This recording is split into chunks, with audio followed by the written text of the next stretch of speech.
Awak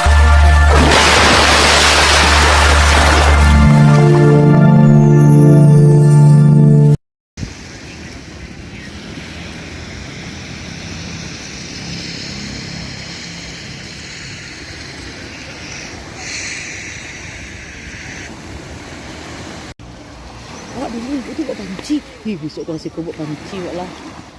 Nak ada panci.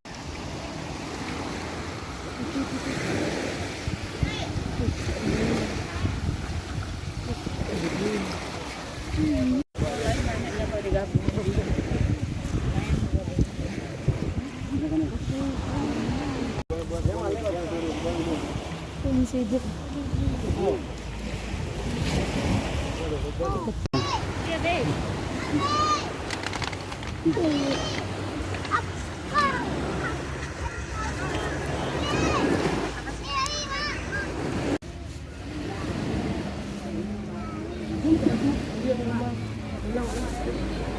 Ayo kata.